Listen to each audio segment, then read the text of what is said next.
variables in there. Okay, my left side. What will my left side look like?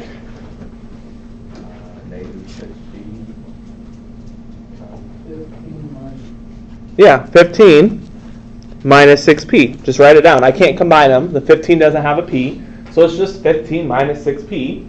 And that's going to equal what? 3n.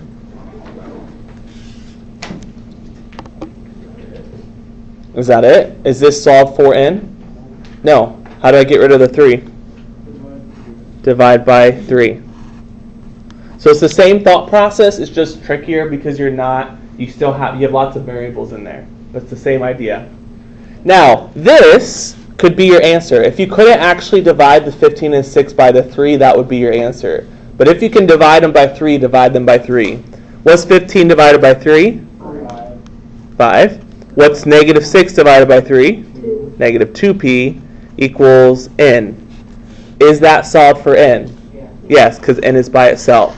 So you're not going to get n equal to just a number usually with these. You're still going to, Austin, stay with me. You get this done? Okay.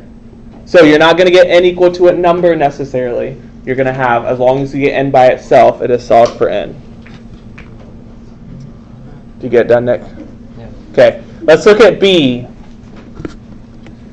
Okay, you have an equation that looks complicated. I want to solve for k. So I like underlining or boxing or whatever what variable I want to solve for. I want to solve for k, which means I want to get k alone. So as I look at my k, what things do I have with the k on the left side? 2. Negative 2 and the 5.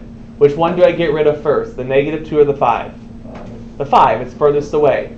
If I'm dividing by 5, how do I get rid of that 5? Multiply both sides by 5. If you need to put 5 over 1 so you see they cancel, that's fine. So it's the same idea, it's just a little trickier. 5's cancel. We have k minus 2 equals 55j. We're multiplying, so you can actually multiply. 11j times 5, 55j. Is this solved for k? No. What do I do to get k by itself or solve for k? Add 2 to 55j. So k equals, can I actually add 55j and 2? No. So you just leave it. 55j plus 2. I mean, it's kind of easier in the fact that sometimes you can't actually put things together, so you just write it as it is, but it's trickier to kind of think about it. This is solved for k because k is by itself. Questions on this?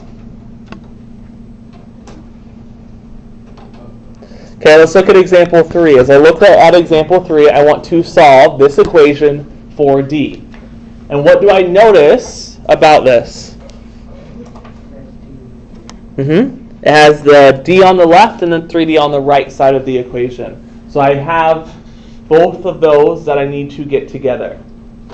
So if I want to solve for d, what would be the first thing I could do to kind of combine the 1d on the right or on the left and the 3d on the right? I could subtract 1d or I could subtract 3d. It doesn't matter. I'm just going to subtract d.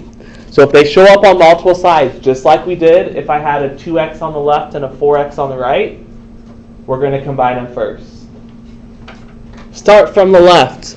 D minus d, it's gone. 5c equals, 3d minus d, 2d, minus 1. Is this solved for d? No, because I still have 2 and the negative 1 with the d on the right side. What do I get rid of first, the 2 or the negative 1? Negative 1. Same process as normal equations. Add 1 to both sides. Start from the left like you're reading it. Can I actually combine 5c plus 1? No. So you just put 5c plus 1 equals 2d. So sometimes it's easier because you can't actually put things together. You just have to write it out. Is this solved for d? No. What do I need to do to solve for d? Divide by 2. Both sides by 2. Now, like I said, can I actually take 5 divided by 2 and 1 divided by 2? No. So if you can't actually take them, you can just leave it like this, would be one answer. Or you may see it written like this as fractions. 5 divided by 2c plus 1/2 equals d. Either answer is fine. Sometimes they actually write them as separate fractions, and sometimes they just leave it as 5c plus 1 divided by 2. Either answer is fine. Any questions on that one? These both would be okay answers. Okay. Let's look at B. Yeah, B. Let's look at B. Okay, this one's tricky. Probably the trickiest one we'll do in this lesson. Maybe the chapter. It's a harder one, but we can do it. So as I look at this, I want to solve for Q. So what do I notice first of all? Yeah, Q, R, and T. So it's going to make things more complicated. If I'm looking at my Q's, I want to solve for Q. So I have a Q with the 6, and then I have a Q with the R on the right side. Okay, first thoughts on getting started on this. Okay, so how would I move the QR over? Subtract it. Yep, subtract QR. So yeah, kind of the same process we did on the one we just did. I notice I have a Q on the right side, so let's subtract QR and get it to the left side, so we can try to get the Q's together. Now as I look at this, this is where it's a little different, a little trickier. Can I actually do 6Q minus QR? No, so I just have to write it down. 6Q minus QR minus 18 equals T. So the difference was the 6Q and the QR and the negative QR didn't combine, so I just had to write it there. Is this solved for Q? No, I still don't have Q by itself. Okay, any thoughts? Do what? Add 18 to the other side. Yep, let's add 18 to the other side. That's the only thing on the left that doesn't have a Q, so we'll add 18 on the other side. So 6Q minus QR equals T plus 18.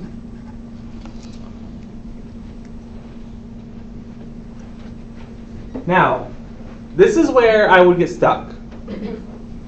I want to get Q by itself, but I have multiple Q's on the left side. What can I do to kind of just get one Q on the left side? Add QR to the other side. No, because if I add QR, then it's going to be on the opposite side. I want to keep it on the left side. Look at the left side. Any thoughts on what I can do to the left side to kind of get just a single Q? No, because I'm still going to have a Q on the with the 6 and the R. Add Green? Q or divide by R. No, because if I divide by R, I will still have the 6Q and the Q in multiple spots. This is tricky. I would be surprised if anyone got But this. you couldn't do Divide that. by negative That's Q what I or. thought you do. Okay, if you divide by R, Then you could just add the two Q's, the 6Q and the. no, because you would have 6Q divided by R, because you'd have to divide everything by R. Divide by negative. So if I would divide by R, you would have 6Q divided by R minus Q, so you still wouldn't have it. Okay. You divide by negative QR. No, because I'm not multiplying by QR. We're gonna. Add QR. I'm just gonna give you a hint because this is hard. We're gonna think about reverse distributing. This is called factoring, which you don't really know how to do yet, but there's not a lot of these, but I want to do this one with you. We're gonna do reverse factoring. So we're gonna take a Q out front, and we have a 6 minus R left. Now this is kind of tricky. I get it. If you're not like, makes sense, but don't worry too much about it not making a ton of sense. There's not really a ton of these on the homework, if any, or the study guide, but I want to do this with you. Maybe you better just take them. So as I look at this is kind of like reverse distributing. Because if I took that Q and distributed it through, what do I get? 6Q Minus QR. So I reverse distribute it. So if I would take that q and distribute it through, I would get the same thing. So if I take out a q, since they're both being multiplied by q, I can take out a q out front. Now I have a q down to a single q. I don't have two q's anymore. I have a single q. So then how do I get rid of that 6 minus r part? Look at what's happening. What is happening between q and the 6 minus r part? Multiplication. What is the opposite of multiplication? So I'm going to divide by... No, I want to get q alone. So I divide by 6 minus r. Which I know is weird, but is the opposite. It's q times 6 minus r. The opposite of multiplying by 6 minus r is dividing by 6 minus r. I still don't see where you got rid of, like you had 6q minus Right. qr, and you pulled one q out. So where's that other q in that equation? Because if I think about it, these are both being multiplied by q, so I can take a q out. And then it's like distributive property. Q times 6 is 6q. So it wasn't q like times having negative two r. q's, it was just like one q. Yeah, we're just pulling out the q because they're both being multiplied by the q. Okay. So if it's hard, and there's not a ton of these, but I at least wanted to do it with you so you could think about it. So if you distribute, you notice you're going to get back the 6q minus qr. So it's the same thing, but we just wrote it so I could divide by the 6 minus r. So your answer is going to be q equals t plus 18 divided by 6 minus r. This is a tricky one. I know that. So if you're not 100% on this one, don't worry too much about it. These won't show up a ton. Guys, keep your head up. We're almost done. We're not taking time notes. Okay, so don't worry too much if it doesn't make 100% sense. We'll talk about it more in the year. But okay, let's look at a couple story problems. We're not going to do example 4. We're just going to do the 2 for example 3. Okay, the formula for the volume of a rectangular prism is volume equals length times width times height, where L is the length, W is the width, and H is the height. Solve the formula for W. So here's my formula. Volume equals length times width times height. I want to solve for W. So how do I get rid of the L and the H?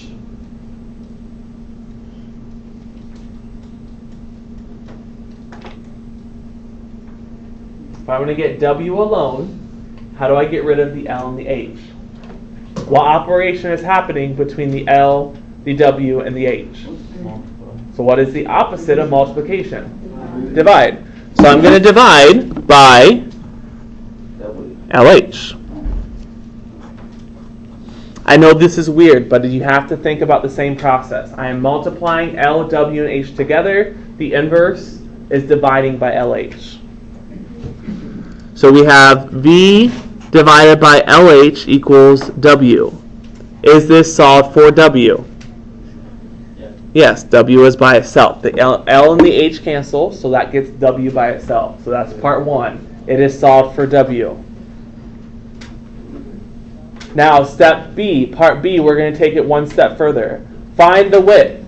So I want to know W. Find the width of a rectangular prism that has a volume of 79.04 cubic centimeters, a length of 5.2 centimeters, and a height of 4 centimeters. So here's my formula if I want to find the width.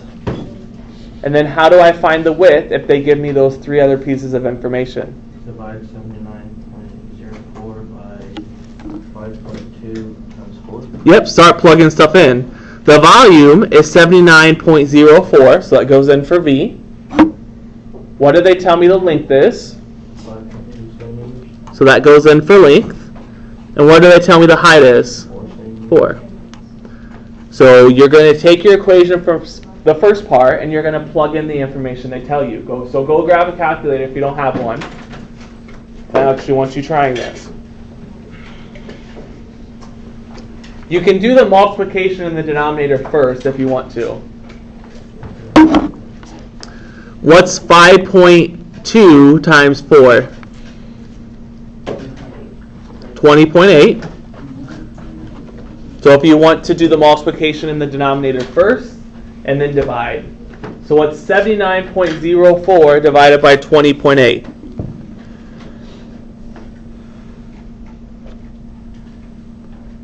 What? 79.04 divided by 20.8. Okay, 3.8. Make sure you label that. What's that going to be labeled as? Centimeters. Centimeters. Cube, squared? Normal centimeters, which one? Cubic centimeters. Is this cubic centimeters? What does the 3.8 represent? The width. The width. Oh, Just normal centimeters. Yep. And it should make sense. It should be kind of close to the length and the height, because these are measures of a rectangle. So the width should be pretty close to the length and the height. You're not going to have a width of 800 centimeters if the length is 5.2 and the height is 4. So it should be kind of close to them. Any questions on that one? Okay, let's look at one more. Let's look at example B. A car's fuel economy, E, miles per gallon, is given by the formula E equals M divided by G, where M is the number of miles driven and G is the number of gallons of fuel used. Solve the formula for M. So E equals M divided by G. I want to solve this for M. So what do I do to solve this for M? It's already divided. Multiply by G. So multiply both sides by G. You use the opposite operation, just like an equation. So if I'm dividing by G, I multiply both sides by G. So on the left side, I'm going to have GE, G times E, and that's going to equal what?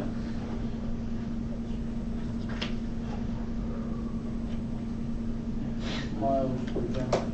That's just going to equal M. G's cancel, so that just equals M. Is this solved for M? Yep. Yeah, M's by itself. So these are going to look weird, and that's okay. If, I don't even know, Kuana's car, whatever. If her car has an average fuel consumption of 30 miles per gallon, and she used 9.5 gallons, how far will she drive? So what do I want to know? How far? So I want to know the miles, the number of miles driven.